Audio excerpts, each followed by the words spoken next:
I'm Jenny Fielding, managing partner at Everywhere Ventures. And I'm panicked about good companies running out of money.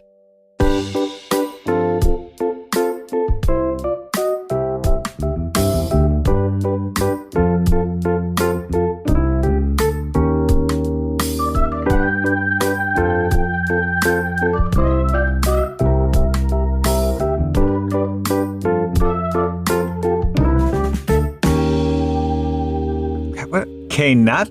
Is it K-Nut or Canute? K-Nutter. K-Nutter! What is up, my man? Not much. Been How you gone doing, buddy? a long time. I know, and I'll be gone a long time this summer, too. So hang on. Ethan. Howie. So I was gone for a month. What would you say was a day in the office without Howard?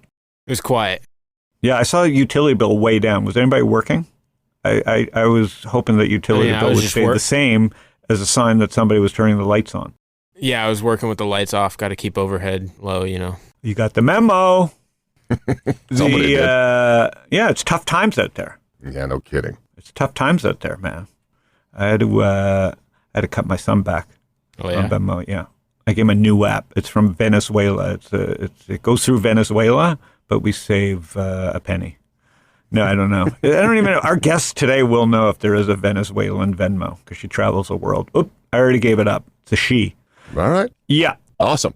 So anyway, I was away for a month. Ethan, anything happen? Not a whole lot. It's pretty quiet. What's it like with Howard not here? And I don't learn as much. Oh, suck up. I think it's blissfully quiet. It is, right? Yeah. Well, you have your headphones on all the time. What would be different? What? Excuse me? What? Yeah. The grumpiest guy. I mean, first of all, you're the nicest guy in the world, but yet you have this demeanor. Are you scared of Canute? The first day I was here, it was a little intimidating, but since then we're pals. He carries a Yeah. big stick. I He's have a that softie. effect on people. Sorry. It's a fucking softie. I don't- You need to toughen up. I just don't have a poker face. Yeah, these Norwegians. This is why you guys were. I mean, You know what they used to go into battle, the Vikings, way back when? What? Magic mushrooms. Really? That's where the concept But burst. wait a minute. You gave them again. You left them for the opposition to eat and get high, or you took them to go No, we into took battle? them to have no fear. And it worked. And that's what I take every day I come in here. Magic mushrooms. Whoa, we should do a podcast just microdosing. We're 6 hours here. Howard's sweating a lot, lost his wallet, can't find his keys. That would be the microdosing episode. All right. Call my mom. I would apologize for something I did in 6th grade. And that would be episode 2 of microdosing. Because I haven't seen, microdosing would work for people that have seen action, that have been in an actual arena. I haven't seen action. One time there was no toilet paper at home and I yelled at Ellen and it was solved. I mean, that's the most action I've seen, where I had to decide if I get up and call Amazon. I don't even know how to do Amazon to get and can you just order like a handful of toilet paper for one wipe? Or do you get ripped off and they give you these are the things I worry about in the arena that I'm in. So I don't know. Is it even worth... Should we just start over? It's overnight deliveries. I don't know how long you want to wait. She must be so excited to be waiting in the wings for this. Yeah. Well, anyway, she wanted to be on the pod, so screw that. Anyways, what Alrighty. else do I got to cover? I've been away for a month. My boo-boo is healing. Look, this was a deep cut. Ooh, I just pulled the scab off. That wasn't smart. Ow. Give me a... Ow. The mic just got my scab. It's bleeding again. All right, what else? Yeah, so I have a scab. I was in the arena. Pretty impressive. And I fell off the arena doing 2 miles an hour on my bike in Jerusalem because the rocks were moving. Because I think someone had given me mushrooms and the ground was moving. Well, have you ever had anybody slip you a Mickey? It has happened, yes. Really? Yeah. And? It was very uncomfortable because I had no idea what was going on. Oh, really? Yeah. That would freak me out. You, Ethan? Have you slipped a girl a Mickey? That's the thing they do now. That's not socially acceptable. I understand, but have you done it? No, I have not. All right. Canute, when he's Nope. not suspecting, let's get the straight answer on this kid. These Sounds ASU kids are known for Mickey slipping.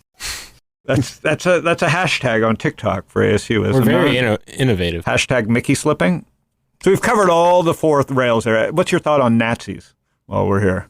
Just to make sure we got the right people on. Anyways, this is a show about investing, I think. Is it? Yeah. Well, this is your fault for bringing up I got all excited because I am all for microdosing. Ellen's completely against it. My daughter wants to microdose with me. I've heard the greens are greener and the blues are bluer. Have you heard anything about this? No. So we're going to do it. All right. No, how would go ahead first. do we search on the internet? I don't know about greens, but you're going to be pretty paranoid. No. I'm I don't expecting. think it leads to paranoia. I'm very zen. I think whatever mood you go into it with is how you come out. And I have done mushrooms in the past and had pretty good trips. I was 18 or 19. Nothing can go wrong when you're 18 or 19. You have nothing to lose. You have no money. You're wearing the underwear for the fourth day in a row. You have nothing going on. There's nothing going on. What could go worse than wearing underwear a fifth day in a row on a bender? The Canute has lost his mind here. That was a lot of fundamental questions at once. I know. I'll think about those. Because can you imagine me microdosing? How many questions would come at you? So anyway, it's good to be back from the road and back working and checking in on things at Social Leverage. We're busy. It's busy. Fuck. It's damn busy. We're heading out for the summer. But anyways, my guest, Jenny Fielding, good friend of mine. She, I think we met when she was running Techstars New York, managing director at Techstars New York. I sent her a resume just right out of the blue. I said, hey, Techstars lady, meet a friend of mine, Alex Tarhini. She hired him, and they went on a good run. Jenny running Techstars. Yeah, she gave Alex his big shot. Now he's at .72. She's given a lot of people big shots. And she is today, they changed the fund name every month just so they can send emails, I think. Because we're LPs in her fund at Social Leverage. And the fund is called Everywhere Ventures. I like the original name, but I think this is a good change, a.k.a. The Fund. The fund was called The Fund, which was very Larry David Zen microdosing of her. They probably named it while they were microdosing. She is the managing partner at Everywhere Ventures. Jenny is an incredible pre-seed investor, mentored hundreds of founders around the world. She's a two-time entrepreneur herself, so she knows how challenging it is to build great products, grow sales teams, inspire, keep the lights on, as they say. So she has done a great job surrounding herself with founders, great founders, and then making sure they have the resources they need to thrive. And so we're partners with Jane. We invested in her fund because she knows what she's doing. And we've already co-invested together through this new partnership in a company that I don't know if we announced it yet, so it's not that important for everybody to hear every deal we do. And back in the day, she was also, this is cool, head of digital ventures at BBC. So I wonder if she had to type in a way that made everything sound English, Pass the crumpets. If that sounds different, or you just say it and people assume that you read it in British, or our food sucks here, Pass the or crumpets. what time is your appointment at the dentist? Well, you can just... Downton Abbey. All it takes is an AI microphone. You speak American English into it, and I wonder if it English just comes out the drips other way. with. That I wonder would be if beautiful. Twitter has like a drips with obnoxiousness button. And so she worked there. And let's get her before she quits, because she's heard all this, unfortunately, before she just drops her mic and leaves indefinitely. Let's get her on. And she is panicked about good companies running out of capital, or not being companies able to running out of raise money. capital, which is a really important point, because bad companies run out of money all the time, but we had such a good run. This is a good answer by Jenny, typical of how Jenny creatively thinks. Her worry is much like my worry, is the good companies go down with the bad companies, much like the Titanic right now, because the bad companies were so poorly thought through and dragging everybody down with them. So interesting answer. Let's bring her. She left. So bring in AI, Jenny. Jenny pulled out half of her hair. That was good. You are the person who's pulled out the most hair while waiting to be brought on the show. No, I went to do a little ayahuasca, in the waiting room. Ooh, is that the cool term for microdosing? Yeah, that's the mushroom trip that everyone's going on in Northern California. See, this is important that you know this stuff, because Howard just hears the word microdosing, and then I say it out loud in front of Ellen, and Ellen's a bankruptcy attorney, and Ellen, she immediately thinks everything's a bad idea, right? It's amazing that the two of us are together when you know both sides of the party, and you know my daughter. I know. Now, you've seen us all the whole together. family. What could you tell people who don't know? You've met everybody in the family.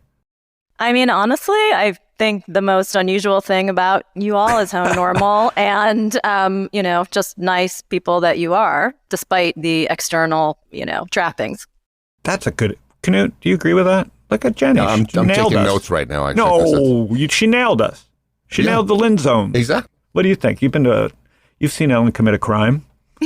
I saw you commit a crime with He saw Ellen Ellen next and to I you. commit a crime. Ellen turned her cheek, Miss Lawyer Pants. Oh, it's just a Rolls Royce. They can afford to fix that. Yeah, we got a little bump with a Rolls Royce that I had forgotten about, and Ethan reminded me in one of our podcasts that I did a hit and run on a Rolls Royce. Oh, dear. And Ellen, of course, Miss Lawyer Pants was Wrote like, a note. "Get out of here!" before they find out. Oh, really? I mean, what a couple. But thank you. We will take your description of us. We're Yeah. very normal, because most normal people would leave the scene of a crime. No, Ellen So, is yes. fantastic, as is your daughter. I have not met your son yet, but it's always a joy to spend time with them. Max is not prepared to meet people because he brings down the family name. It's like Thurston Howell III, right, Ethan? Ethan's going to tell us when Max is ready to meet people. I haven't even met him yet. Exactly. That's how far he is away from everybody meeting him. I've met your dog, Knut though. has met him when he was 3. That's when we last thought he was appropriate for... Yeah, first time I saw him was during his bris. Oh, right. Wow. Knut You was there guys for go the bris. way back. That's And was we a go way blessing. back. We went to Experience. college together. oh my We went to goodness. college together, and I told Knut at my son's bris that it was good luck to find in the cream cheese. We hide the little piece of skin, and I said there is one lucky person who spreads the penis with the cream cheese on a bagel, and it's $10,000. I said there was some special prize, and Knut was appalled. No, and I went you right might for have it. believed. Went right for the cream cheese. Right for the cream cheese. Wanted the 10 grand. Wow. Also was there when I told at the wedding when I told my in-laws, who are so, I don't know, conservative, as conservative Jews could go, like so conservative, like, that Ellen and I were expecting in 6 months our first child at the wedding. And were you there with that? No, I Leon was not there for almost that. had a heart attack. Leon has left me alone ever since. I laid my groundwork around Leon right then. He was like, "What? That you're pregnant?" Like in front of all his friends. It was just a great joke. Anyways, enough about my fantastic life. Let's talk about your fantastic life and tell me a little bit about Everywhere Ventures. Okay. Well, you can hear the siren in the back, and that's because I'm in New York City, where I live. Yeah. I know Knut is aggravated right The now with the sound. background noise, but No, it's kind of cool that there's a authentic, crime right? going down Exactly. and a podcast No, being that done was at the same time. authentic. That's good. It's real. It's authentic New York. So I am one of those strange born and raised New Yorkers. I actually live on the block that I grew up on, but at a very young age, started traveling the world, building connections, communities, in faraway places. Probably like you, Howard, just back from a big trip. And just, got a taste for, the world outside of New York, which many people think of as the center of the world. And so that's really informed my worldview in many ways and the thesis of our fund, which is, innovation is everywhere and we want to be where founders are. And what does that mean today versus 10 years ago, Web 2, where founders were mostly San Francisco? I mean, they were everywhere, of course. You and I always had that. Techstars, we had that view that they were everywhere. They were, but they weren't. And Web 2 became a very centralized thing, so San Francisco still controlled it, versus what does everywhere mean today? Does it mean more now, finally? Well, I think a few things have happened, like on the macro, which is, capital was very much constrained in places like San Francisco. So even if you were a great company building, in Finland, there was a pull to the Bay Area because that's where the cash was and the talent. And I think, as we've seen in the last few years, a lot of that capital being, distributed and talent being dispersed, all of a sudden, there's opportunities really around the world. So that's a thesis that you and I maybe started thinking about 10 years ago, but I think we're seeing the reality of, ecosystems really develop in faraway places. So I think it's an exciting time to be looking, internationally for us. So let's get background on Everywhere Ventures. Is Fund 2 or 3? We call it Fund 3, but our Fund 1 was a proof of concept. It was about a $5 million fund, and we just focused on founders that were in New York And all of our capital actually came from other founders in New York. And then our fund two really came because we had founders and operators around the world calling us and saying, hey, we love this by founder for founder model. Can I get involved, fill in the blank location? And so we had people in Sweden calling us and in Melbourne, Australia and in, Sao Paulo. And so we said, okay, I wonder if we could build, this model in other locations. So our fund two, which was, slightly bigger, really had probably about 10 to 15 geographies where we were able to build up kind of these nodes of founders that helped us, find deals, diligence deals, and ultimately support companies in those locations. And then by fund three, we were like, okay, let's just take the guardrails off and really embrace what we believe, which is innovation is everywhere and, capital should be going to those places. Yeah, what a great idea. And then was it always, how did you end up at Techstars? So I'm going to go back and then we'll get to new ideas and stuff you're working on. We'll keep it very random. But how did you end up at Techstars again? I forget, because we met maybe right then 10, 12 years ago. Yeah, so I actually started as a mentor as Techstars, which I think many people start that way. In New York. Yeah, in New York. I was living in London and I just started getting involved. I was a founder who'd made a lot of stupid mistakes. And back when I started in 2007, 2008, there really just weren't very many resources for people like me, especially outside of the Bay Area. So I love the model of not just providing capital, but providing kind of resources, community, and really kind of a platform to help founders go from 0 to 1. It just really resonated with me as a founder and felt like it was something I didn't have, but would have really kind of thrived. So I just started, mentoring, helping out, giving first, as we say at Techstars, not expecting anything in return, but just kind of giving my time. And, fell in love with the organization and with the model. And after a little bit of cajoling by David Cohen, Brad Felds, I ended up joining as a managing director there. And so you had a good run there. I really did. How many years were you there? I was there about 7.5 years. That's got to be longer than GM's last anywhere else, right? Were you the longest running GM? MD, yeah, pretty much. I think Nicole might be on par. Oh, Nicole, I had her on the pod, so that makes sense that she was ahead of you. Okay, so I had her on the pod. She's incredible. But yeah, I was there a long time, and in the early days at Techstars, it was super fun. When I started, there was 25 full-time employees. And I got to have, a weekly call with David Cohen. And so, I kind of learned this early stage investing methodology directly from someone, that was a few steps ahead of me. Yeah. So it was a pretty amazing early place to be, to be part of. Yeah. I remember when I met David, I was just in Boulder randomly to see Brad, and he introduced me to what they were doing there. And I started writing checks back in 07, 08, 09. And how quickly I ran out of money because Techstars just kept coming and coming and coming. They were just, I knew I was going to be a monster the way they had structured it. And now it just feels like a century ago. But so how many people are they now? I haven't talked to Dave in a couple months, but I don't know. They got to be multi-hundred people. Yeah, I think maybe in the 300s, and they're running 50 programs globally. So it's really, taken off. And the but billions also under changed. AUM too. Yeah. And probably the billions, yeah. I think they have about 5,000 companies they've invested in. So it's really, it's been incredible to be, a small part of that. And I've really, a lot of what we do at Everywhere Ventures has been informed by the Techstars model. You'll see a lot of similarities. I tried to keep my eyes open, see what I felt worked well and maybe didn't work as well, and kind of build that into what we're doing. And other than New York, what's your favorite city? Because you've traveled the world endlessly.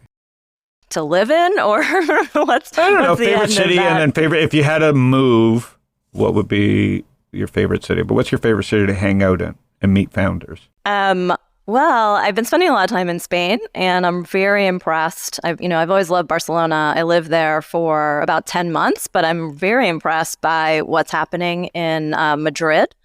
It's really, every time I go, when you go to those ecosystems and they feel a little bit nascent, and then you go the next year and they feel a little bit better. Like every year I go to Madrid, it feels more international, like more developed, more stuff going on. So I'm pretty excited about that becoming, kind of a central place, outside of the usual London, Berlin ecosystems. It's just the people. I'm friends. Do you know Javier Kibo Ventures? Yes, met him. Yeah. So Javier is a good friend of mine. So Javier lived on Coronado. He tried to move there post-banking era, and he got the bug. Our daughters became best friends. So he used to come over when I was starting StockTwits on the island. The Spanish guy he was like a bullfighter, and I looked like I've been run over by bulls. So we became instant friends. I love it. And he has a lot of eyebrows, and I have no eyebrows. So it was just like Laverne and Shirley. Anyways, he was so enamored with he invested with us, and he was so enamored by what we were doing, and he went back to Madrid when he couldn't get his green card and started Kibo Ventures, and now they're I don't know, they're probably the biggest angel investor in Madrid. Yeah, they have a great reputation. I've only met him once, but He's a great guy. Everyone loves them, and yeah, it's very exciting to be part of these developing ecosystems. So I lived in London 2010 or 2009, 10, 11, and that was another place where I just, it was just kind of getting going. So Shoreditch was starting, Google Campus opened up, and it was really fun to be part of those early, that early momentum. So I'm not part of it in Madrid, but every time I go every summer. I'm just really impressed by, what they're trying to do. And don't you get tired? You're always moving. I don't. I'm just back from Rio, which was incredible. So, and what would you blame on Rio this time? I'd blame nothing. It was epic. I'd actually never been there. I'd been to Sao Paulo, which is actually... I've heard mixed, but you loved it? I loved it. So it's the startup ecosystem is incredible. The founders are just resilient. And, as one founder said to me, so there was some article saying that, early stage funding to Brazilian founders is down 86% in Q1. And as the founder said to me, this is nothing compared to what Brazilians are used to in their day-to-day life. So the kind of resilience and the outlook is just, infectious down there. So I absolutely loved it. And yeah. So where would you live? So you're saying Madrid, or is that your favorite where you feel the most energetic? Where would you live if you had to leave tomorrow? Yeah, so I'd live in Barcelona. Okay, got it. How do you decide to split up? How do you decide not to sit still and let the deals come to you versus chasing deals around the world? What's the formula there? So, as I mentioned, when we started, we were a community of 50 founders who all pooled our capital into a fund. And now we have 500 of those founders that are all our LPs. So they're founders and operators, working on projects around the world. They've given us money. And in addition, they give us deal flow. They give us access to really the communities on the ground where they help us kind of diligence and support those companies when we invest. So the pull is really inbound rather than outbound. So we don't say oh, I want to, start investing in India. We have founders who are there, who are LPs, who start, showing us deal flow, and it's very organic. And so we don't make a conscious decision of oh, we want to be in these ecosystems. We've done our research and this is our thesis. We let the founders and the ecosystems pull us, if that makes sense. Yeah. And the size checks that you're writing now? So we write a quick 50K check is kind of our scout check, and then our core check is 250K.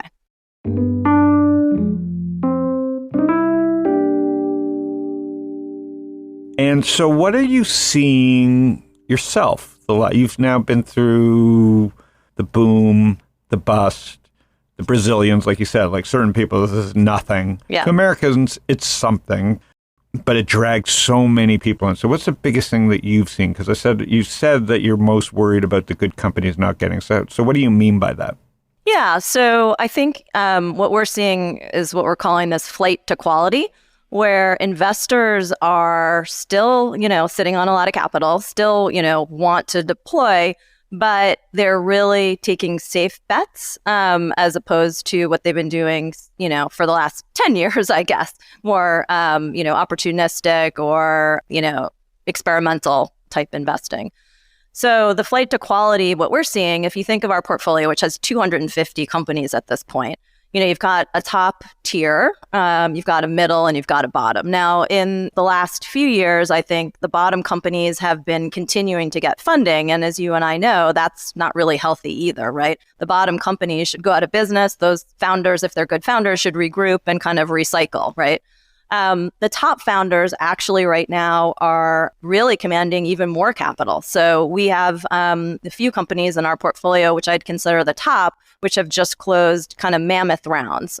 And they've had multiple term sheets and they've done it quickly, right? So there's more capital chasing, call it that top, 15 to 20%. The companies that I'm worried about and what I'm panicked about is, that mid-tier company. So they're actually a really good company. They have good fundamentals. They maybe didn't raise on an opportunistic time, or too opportunistic, I should say. Like maybe they raised in 2021, right? And so they're kind of getting to the end of their runway. Maybe they raised at slightly too high valuation, and it's going to have to be a down round. Maybe they haven't done all the cuts they needed to, but these are good companies. And I think that middle tier is really going to get caught right now. And that's what I'm worried about because, again, I think these are fundamentally great companies that should exist. They just got unlucky with timing in many ways. And so what do you do? Because you're a small number on the cap table. So what do you do? Like, this is where it's always tricky because you can't get dragged down. You have to focus on the winners. But how do you manage all that with this many companies? Yeah, I mean, we try to support our founders with mostly resources and good advice. So we try to say, like, here's other founders that you should talk to that maybe were in your situation at some point that maybe you can learn from.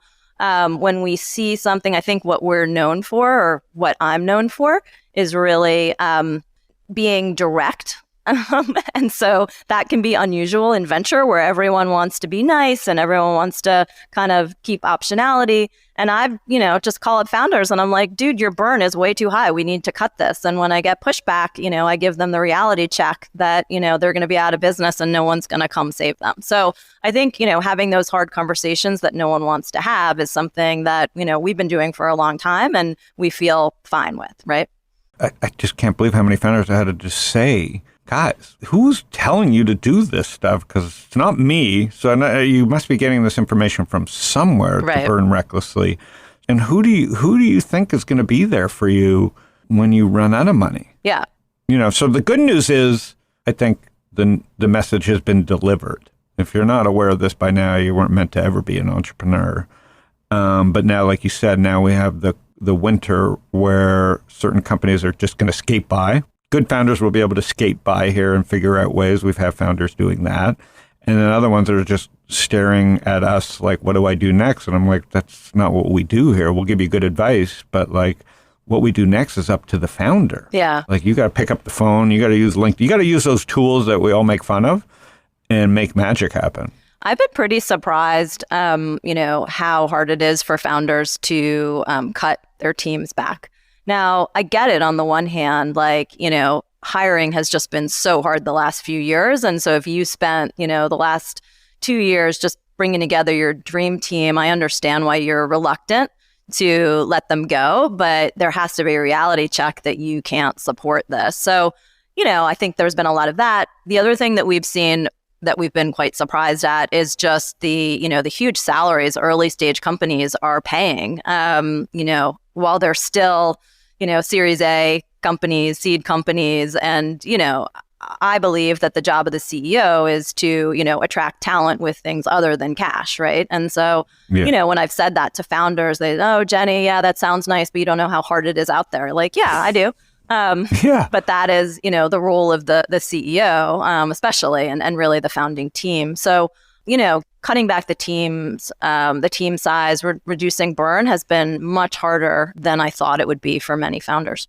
Yeah, I think that's the big one, right? Like they just got used to figuring out how to recruit, even whether it was right or wrong, or chasing recruiting. Mm-hmm. And now the idea that all that time was wasted, it's kind of like a trade. When I learned the markets in '99, it was just me against the machine. So it either cut my only cost was like, do I have a tax write-off and move on to the next one? I didn't have to make other decisions.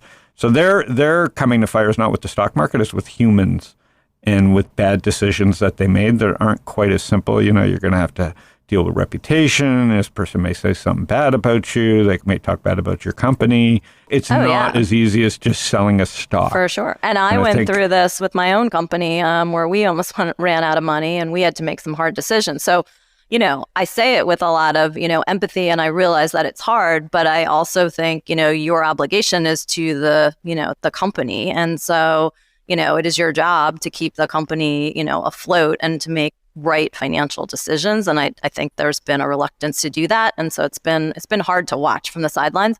And as you mentioned, we're a small fry investor, right? We're the earliest investor in the cap table. We usually have, probably the smallest check in. And so our influence is really just around, how much support we've been, providing and, how much the founders value our guidance, but we don't have, we're not on boards to tell founders what to do. It's simply to say, hey, this is a best practice. This is what we're seeing. And maybe you should speak to some other founders who've gone through this who can maybe guide you. Yeah. And so what is exciting to you now? We've talked about Barcelona, Rio, Madrid. What's surprising you right now in terms of like what people are focused on? Because you see so many companies. I think the thing that's surprising me most is, when I hear from founders that they're finding it hard to fundraise because, whatever category they're in is out of favor. Now, these are, again, I'm investing at the pre-seed. So when founders tell me that, say, InsurTech, there was just, some article in PitchBook saying, some stats about InsurTech and everyone hates InsurTech now. I'm investing for the next 10 years, right? So when I make an investment, I don't expect a realization for a very long time.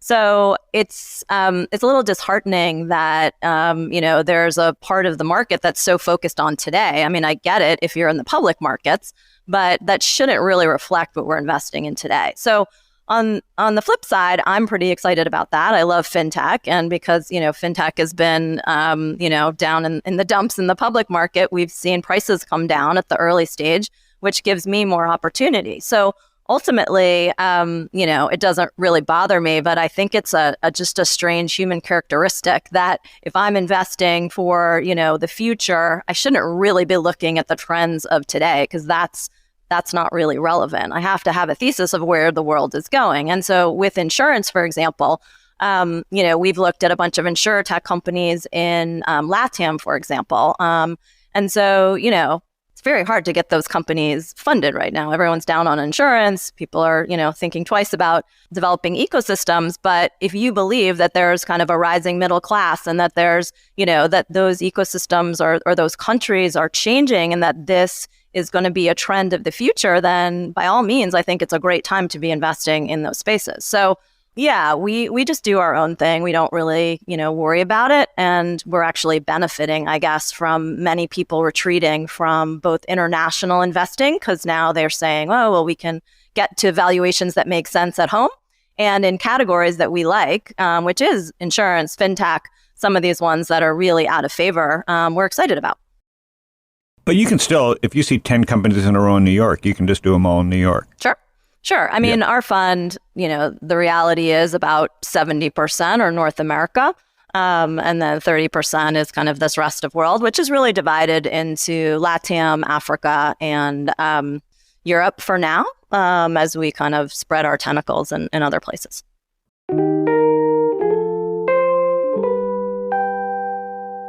So where do you see the worst with this debacle? Like on all parties everywhere, is it at the growth VC level in North America, or is it the founder in London? Where is it the ugliest? I mean, growth rounds all around, I think, have been hard. But again, our portfolio doesn't really speak to that because, again, if you have good companies, we have a company that got 4 term sheets and a, Series C.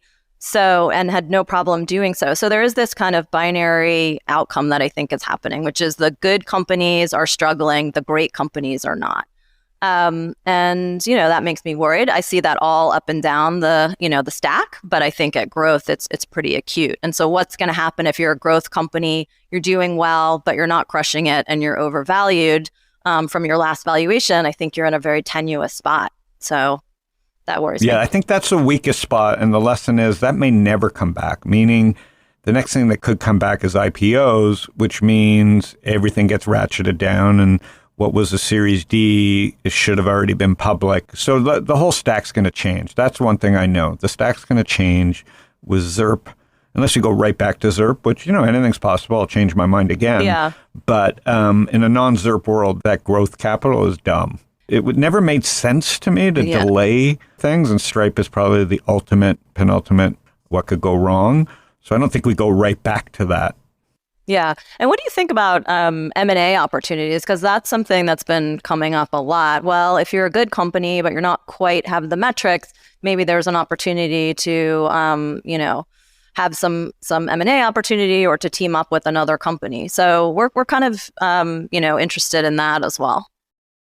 I think it's a good time to be creative, and there's no bad ideas. Yeah. When everybody's hurting, there's no bad ideas. Meaning, if you think you're hurting and other guys, just assume the other guy's hurting. Well, I think the biggest thing I've been complaining about is, the Googles and Apples, they may not have been as acquisitive as one would think or want them to be, but they were acquisitive, Salesforce. And we've gone into this new era where I guess there was so many young founders and so many just, I think, bad or very inexperienced boards.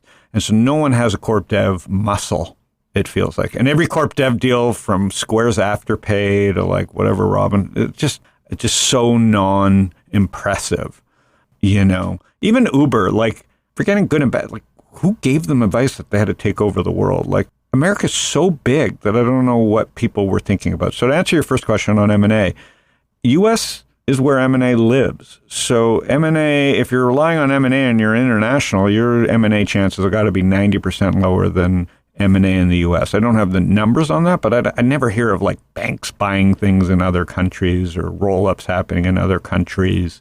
You've got your French conglomerates, of course, in fashion, but it's just not like they're waking up and buying stuff. They're buying second-generation businesses, right? So it's a very different mindset around M&A. So U.S. is the M&A capital of the world, and I think where we're still here is we're probably still a couple of years away from it because American companies are behaviorally doing what behavior makes you do, which is cut people, which then means innovation slows down, which then finally leads to, oh my God, the market's going up and we're way behind. We need to do acquisitions. So I don't think we're at that point yet, right? There's still pink sheets being handed out left and right. It was such a long boom, and I think the M&A will come. But first you need M&A teams. And most of these young software companies were like, fuck it, Wall Street doesn't know what they're doing. Our stock is great. Now the realization with all these cloud companies is, you know what, Wall Street, you may not like them, but they vote, and they vote in weird, mean, non-momentous ways. And, this lesson of we've lost our momentum is a very powerful thing. And to gain your momentum back, you got to kiss a lot of ass and execute for a long time. But I think the M&A is like just around the corner at some level, but there could be a massive M&A boom with so much cash on the sidelines. We need some people with vision inside these companies to say 1 + 1 = 3. We don't have to build everything ourselves. And here's a company that we should tuck in or roll in. What are you thinking about that? Yeah, I mean, I'm also just thinking about kind of smaller M&A opportunities, which is some of our growth companies acquiring some of our, earlier stage companies that, are doing well, but there can be some efficiencies, at scale. So we're trying to get creative, actually, and make sure that, founders are connected to folks, in their general zip code so that they knew who the players are and that they're well acquainted. And so if those opportunities come up. So yeah, obviously big exits would be with larger companies and public companies, but I think there'll be some interesting consolidation, which actually could work out. I mean, we've had a few of our companies in that position, and we're pretty happy to take, for the most part, some of the acquiring companies' equity as well. It gives us a better shot. So yeah, no, I spend half my day sending strategy notes to my favorite CEOs saying, well, have you thought about this idea to speed things up? And then most CEOs will say, well, this isn't in our roadmap today. But I said, well, you know what isn't in your roadmap? That the price will be down 90% 2 years from now. And that maybe even if it doesn't fit in with your roadmap today, you could run these two in parallel because the value is just never going to be better. So it's just like I'm trying to probe my good CEOs to not like screw up and like wreck something good, but like, guys, this is like a muscle that you need to learn. And these downturns are when you speed things up. So it's a really good question you asked. And I do think M&A has been neglected as a tool. And again, most M&A doesn't work. That's why it scares people. But in a world of software and machines, M&A should work better than ever. In a world where everybody has spreadsheets and in a world where there's not a lot of assets, where everything's just cash-based management, we should be able to figure these things out. Yeah, I think so. So we're kind of spending more time on that recently and, flexing that muscle or learning that muscle for ourselves. So that's been, I'd say, an interesting development for an early stage investor. Give me one cool company that's doing something cool that you just love that you see. It may not work, may work, but like what's something that's really cool that you guys funded recently? How about one that's off thesis that I loved, and we were the first check in. I love telling the story because this company is called Pair Eyewear, which originally started as eyeglasses for kids. Now, people that know me know that I'm mostly a fintech and healthcare investor, and so why would I be interested in eyeglasses for kids? Now the company actually does eyeglasses for everyone, but what's super cool about them is that the frames, I should get a pair, have these clip-ons or these magnetic clip-ons. So you get a base pair and then you can have all these different kind of patterns, characters that just kind of clip, that just magnetically adhere, and they're very inexpensive, right? So it's like $15 and you can have all of your, all the different colors and sizes and shapes. So I met these founders. They were like still at Stanford. And I kind of didn't even want to take the intro because I'm like, what, eyeglasses? This is so not my thing. But when you see a spark in a team, right, who just had a vision, not just for eyeglasses for kids, but a whole way to rethink about supply chain and cost and end users. And they had, they were 20 years old, right? And they had like such a sophisticated plan that we were excited to write the first check. That company has gone on to, do great things. They've raised multiple rounds of capital and are doing great. And so it's always a good reminder, to me and to other early stage investors of, you can have your thesis all day long, but when you see a spark in a founder, right, those resilient founders, those founders that have a vision about the future that doesn't exist today, you just kind of lean in and write a check. So we're excited about Pair, even though, outside of our thesis. But that's how you create alpha, is breaking your own rules. Like you don't create alpha by doing that every time, but you create extra special alpha by either creating value for your LPs by doing something that might not, sometimes you got to hold your nose and write that check. We did that with Manscaped. So with this, what's the name of the website? The Pair? No, it's just called Pair Eyewear. PairEyewear.com, PAIR, eyewear.com. Yeah. And that's cool. So I've in the old days I wore clip-ons. So you're saying these clip-ons they're not clip-ons, they're magnetic. And so they're magnetic. Yeah. So literally you put on the base pair and then you've got like 4 or 5 other ones and they just, magically adhere. And they're super fun. They're very reasonably priced and they've, built a factory of the future to manufacture these with, great supply chain. So great margins. I mean, it's just a great fundamental business. It's not what I typically invest in, but again, it kind of drives me crazy when, LPs, not like yourself, but more traditional LPs are really honing in on thesis at the, at our stage. Because the truth is, when I look at some of my best companies, they've pivoted, right? And so Pair hasn't, but, many other in our portfolio has. And so we're really just looking for, great, resilient founders. And, the rest kind of takes care of itself. Here's a thesis that I asked founders in 2023. How much money do you think it's going to need to get to escape velocity? How fast can you do this without begging for money?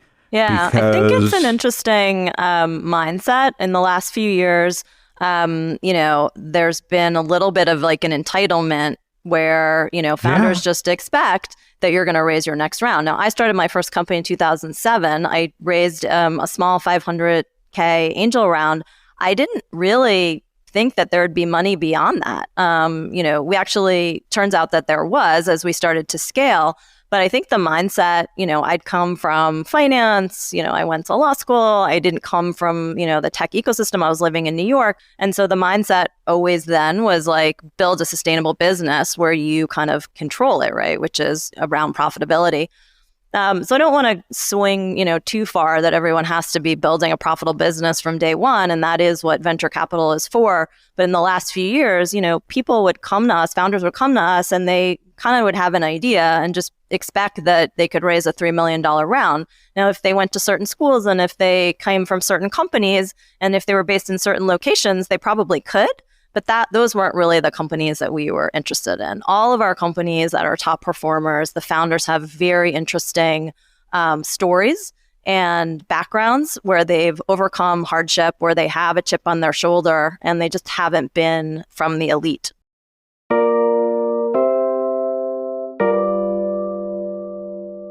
Well, fantastic. I think we definitely have learned a lot about you. Yeah, you have a patience of Job to put up with me all these years. And, you're building out a firm. You've seen it happen at Techstars. You have this great joie de vivre around founders and this boundless energy that you contribute to the ecosystem. What's been the hardest thing for you in knowing that you want to do this and then forgetting the raising money part? What's the hardest part that you didn't know? So, running a micro fund as an emerging manager is much more like running a startup than it is, being an investor if I was like an investor at Bain Capital, right? And so I think the thing I underestimated was all the other things that, you need to do, right? Which is raise capital, which is, manage your team, which is speak at events around the world to raise your profile, which is run your marketing, all these kinds of things. And so the truth is I only spend, 25% of my time actually investing. And so maybe I understood that intellectually, but when I actually, in practice, it's a little bit weird. Like I'm much more like the CEO I was when I started my 2 companies running a business than I am, just being an investor. Yeah. We built a team here where I spend 100% of my time that I'm not doing this fucking around.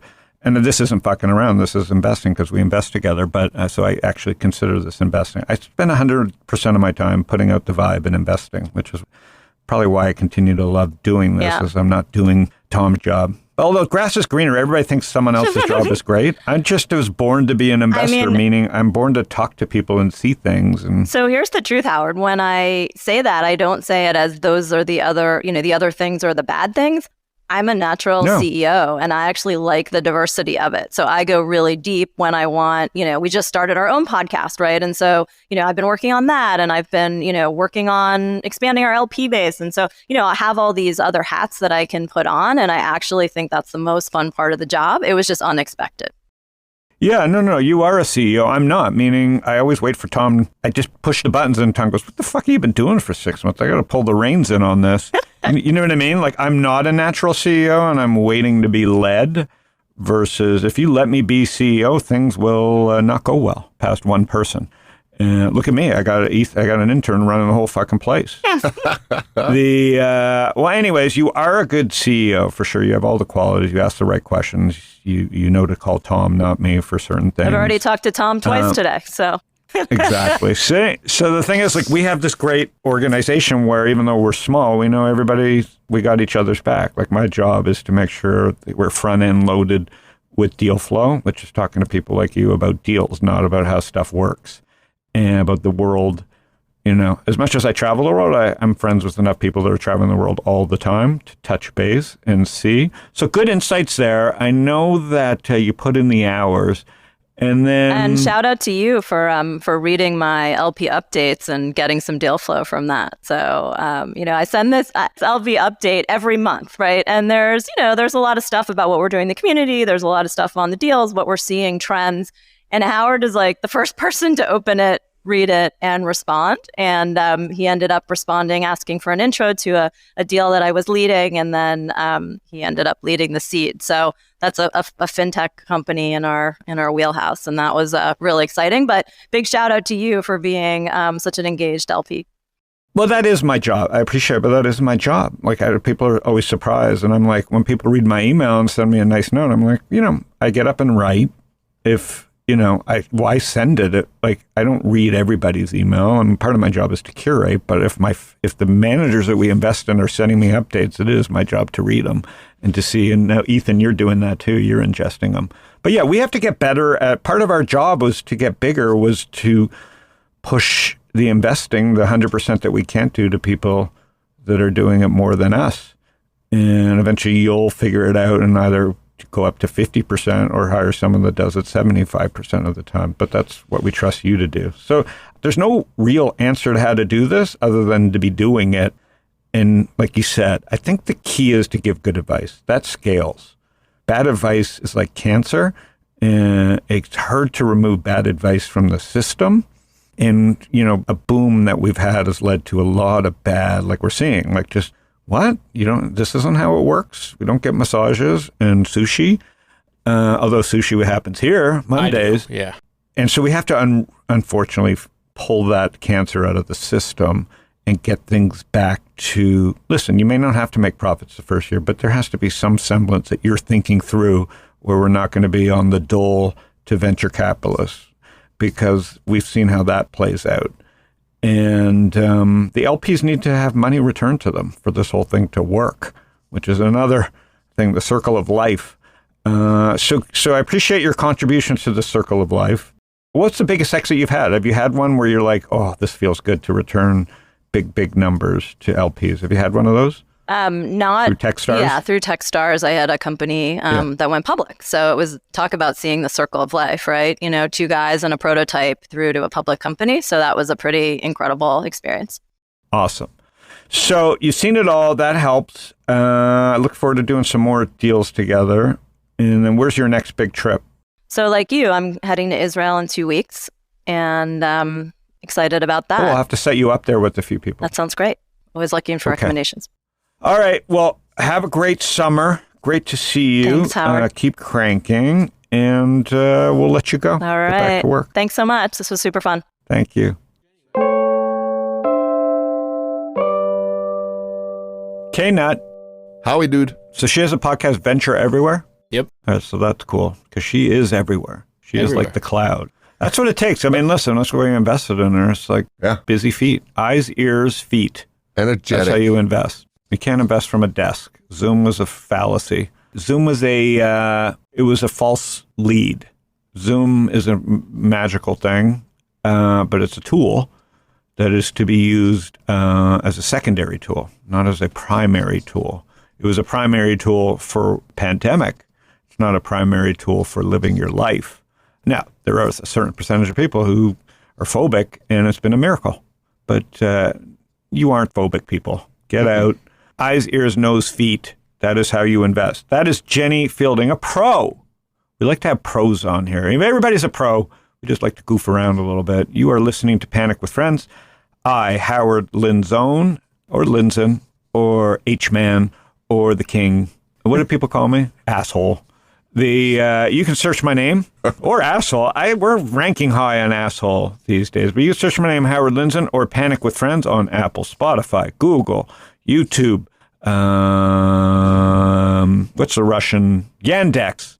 That's the Russian search engine. Nice. And it's under Trader.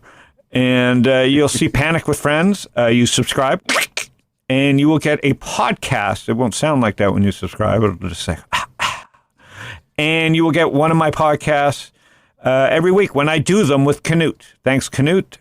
And thanks, Ethan, for stepping in here. And I don't know what you're doing, but it's not hurting us. And we will see everybody soon.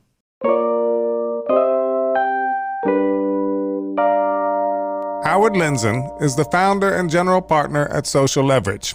All opinions expressed by Howard and podcast guests are solely their own opinions and do not reflect the opinion of Social Leverage or StockTwits.